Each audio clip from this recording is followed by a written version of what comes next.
राधे राधे। प्रणाम सभी को। वसुदेव सुतं देवं कंसचाणूरमर्दनं देवकी परमानंदं कृष्णं वंदे जगद्गुरुं। नारायण नारायण नारायण। कल श्लोक संख्या 30 तक की चर्चा हो गई थी। अब हम आगे के श्लोक का अध्ययन करेंगे।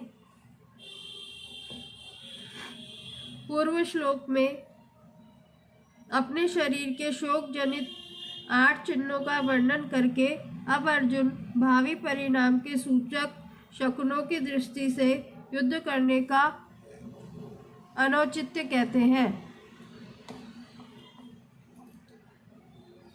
निमित्तानि च पश्यामि विपरीतानि केशव न च श्रेयोनुपश्यामि हत्वा स्वजनमाहवे। व्याख्या। निमित्तानि च पश्यामि विपरीतानि केशव। हे केशव, मैं शकुनी को भी विपरीत ही देख रहा हूँ।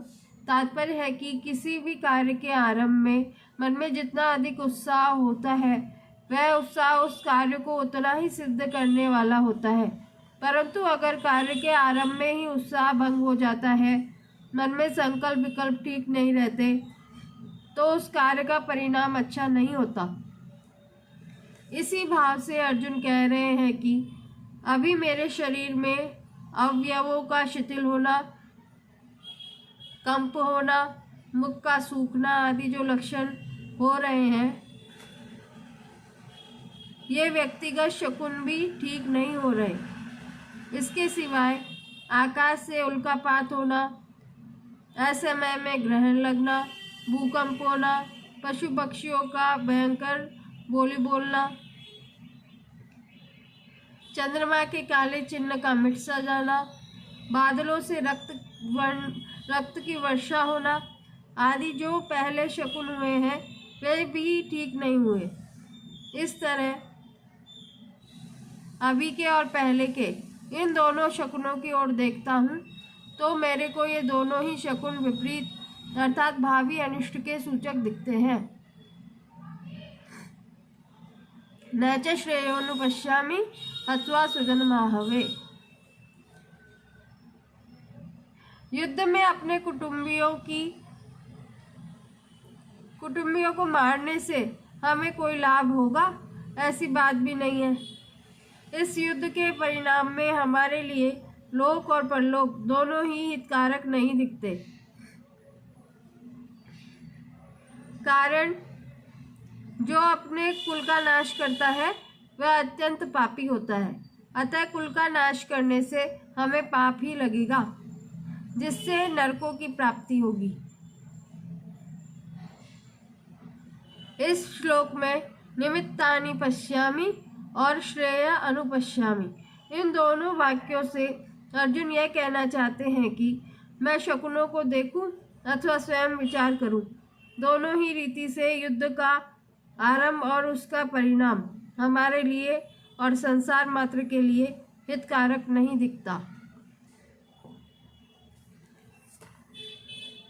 जिसमें न तो शुभ शकुन दिखते हैं और न श्रेय ही दिखता है, ऐसी अनिष्टकारक विजय को प्राप्त करने की अनिच्छा अर्जुन आगे के श्लोक में प्रकट करते हैं। न कांक्षे विजयम कृष्ण न च राज्यम सुखानि च किन्नो राज्येन गोविंद किं भोगैर्जीवितेन वा। व्याख्या। न कांक्षे विजयम कृष्ण न च राज्यम सुखानि च। मान ले कि युद्ध में हमारी विजय हो जाए तो विजय होने से पूरी पृथ्वी पर हमारा राज्य हो जाएगा, अधिकार हो जाएगा। पृथ्वी का राज्य मिलने से हमें अनेक प्रकार के सुख मिलेंगे, परंतु इनसे मैं कुछ भी नहीं चाहता, अर्थात मेरे मन में विजय, राज्य एवं सुखों की कामना नहीं है। किन्नो राज्येन गोविंद किं भोगैर्जीवितेन वा। जब हमारे मन में किसी प्रकार की विजय, राज्य और सुख की कामना ही नहीं है तो फिर कितना ही बड़ा राज्य क्यों न मिल जाए, पर उससे हमें क्या लाभ। कितने ही सुंदर सुंदर भोग मिल जाए, पर उनसे हमें क्या लाभ।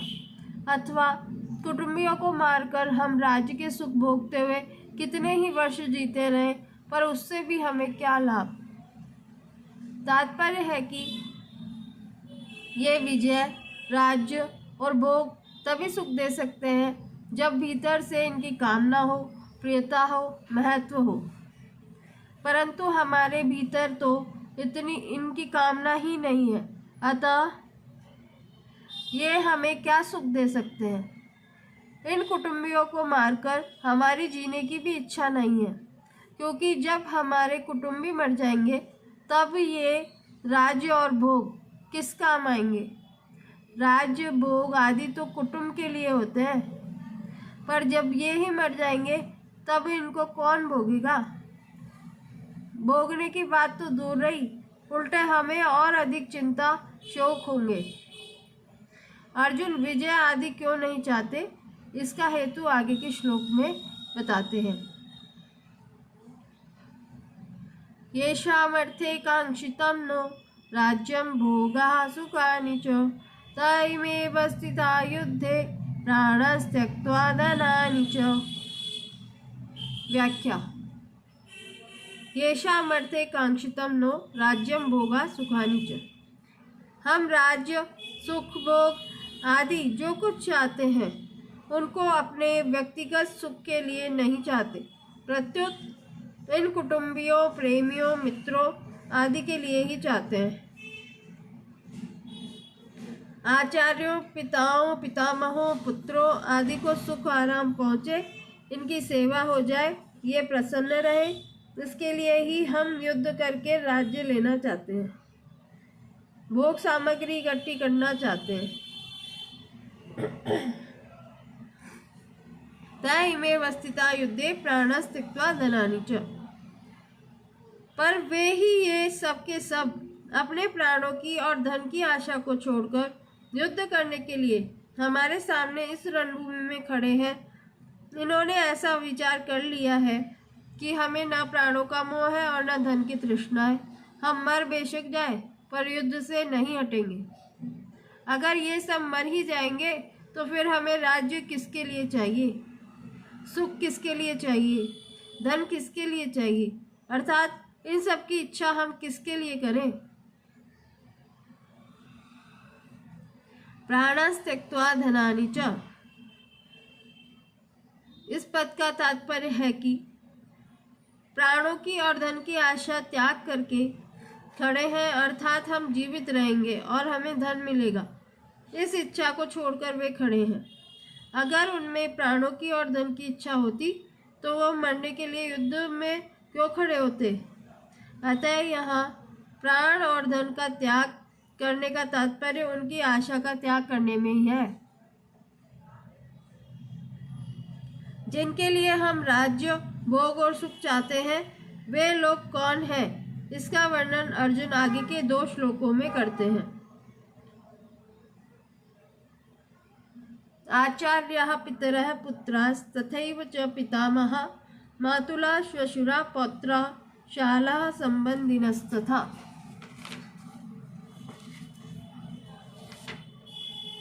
एतान्न हन्तुमिच्छामि घनतोऽपि मधुसूदन अपि त्रैलोक्यराज्यस्य हेतोः किं नु मही कृते।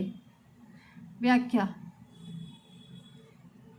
भगवान आगे 16वें अध्याय के 21वें श्लोक में कहेंगे कि काम, क्रोध और लोभ ये तीनों ही नरक के द्वार हैं। वास्तव में काम के ही 3 रूप हैं। ये तीनों सांसारिक वस्तुओं, व्यक्तियों आदि को महत्व देने से पैदा होते हैं।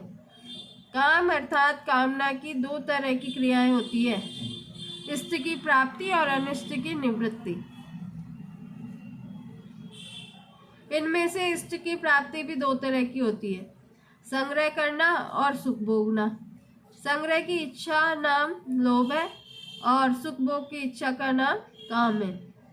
अनिष्ट की निवृत्ति में बाधा पड़ने पर क्रोध आता है, अर्थात भोगों की संग्रह की प्राप्ति में बाधा देने वालों पर अथवा हमारा अनिष्ट करने वालों पर, हमारे शरीर का नाश करने वालों पर क्रोध आता है। जिससे अनिष्ट करने वालों का नाश करने की क्रिया होती है। इससे सिद्ध हुआ कि युद्ध में मनुष्य की दो तरह की प्रवृत्ति होती है। अनिष्ट की निवृत्ति के लिए अर्थात अपने क्रोध को सफल बनाने के लिए, और इष्ट की प्राप्ति के लिए अर्थात लोभ की पूर्ति के लिए। परंतु अर्जुन यहाँ इन दोनों ही बातों का निषेध कर रहे हैं। आचार्यः पितरः डैश किम नु मही कृते। अगर हमारे ये कुटुंबीजन अपनी अनिष्ट निवृत्ति के लिए क्रोध में आकर मेरे पर प्रहार करके मेरा वध भी करना चाहे, तो भी मैं अपनी अनिष्ट निवृत्ति के लिए क्रोध में आकर इनको मारना नहीं चाहता। अगर ये अपनी इष्ट प्राप्ति के लिए राज्य के लोभ में आकर मेरे को मारना चाहे, तो भी मैं अपनी इष्ट प्राप्ति के लिए लोभ में आकर इनको मारना नहीं चाहता। तात्पर्य यह हुआ कि क्रोध और लोभ में आकर मेरे को नरकों का दरवाजा मोल नहीं लेना है। यहाँ 2 बार अपी पद का प्रयोग करने में अर्जुन का आशय यह है कि मैं इनके स्वार्थ में बाधा ही नहीं देता तो ये मुझे मारेंगे ही क्यों। पर मान लो कि पहले जिसने हमारे स्वार्थ में बाधा दी है, ऐसा विचार से ये मेरे शरीर का नाश करने में प्रवृत्त हो जाए, तो भी घृणोतोपि मैं इनको मारना नहीं चाहता। दूसरी बात, इनको मारने से मुझे त्रिलोकी का राज्य मिल जाए, यह तो संभावना ही नहीं है। पर मान लो कि इनको मारने से मुझे त्रिलोकी का राज्य मिलता है, तो भी मैं इनको मारना नहीं चाहता। मधुसूदन पद संबोधन का तात्पर्य है, आप तो दैत्यों को मारने वाले हैं, पर ये द्रोण आदि आचार्य और भीष्म आदि पितामह दैत्य थोड़े ही हैं जिससे मैं इनको मारने की इच्छा करूं। ये तो हमारे अत्यंत नजदीक के खास संबंधी हैं।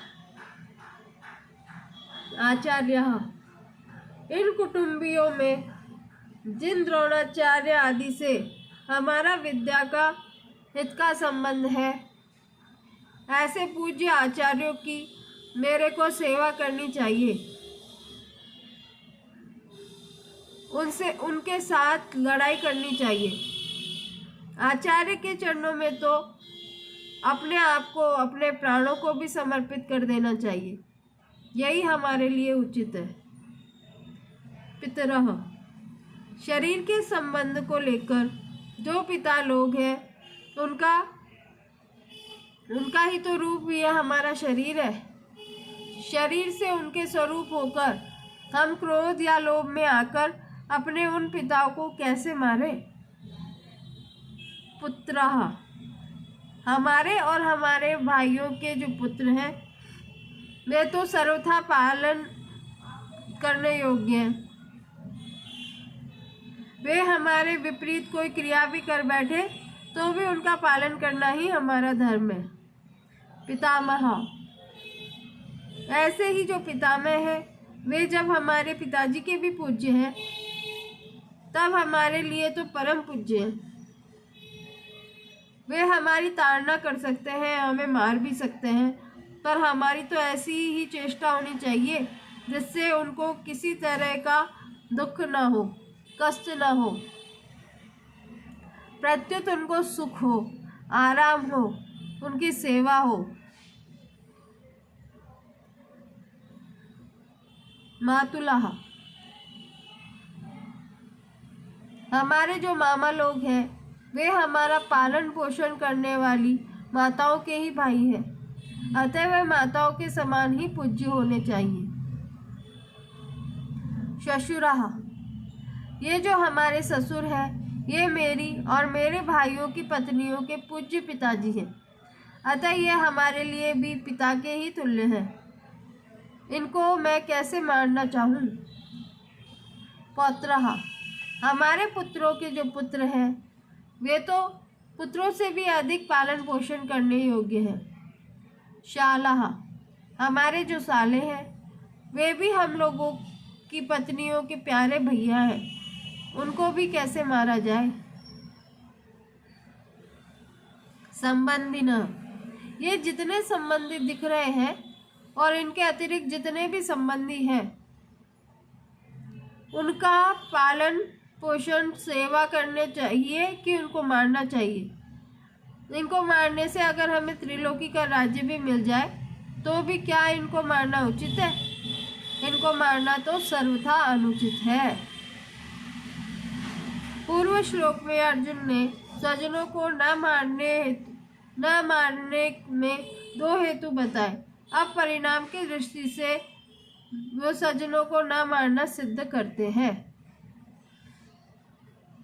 निहत्य धातरास्तन्न का प्रीति स्या जनार्दन पापमेवा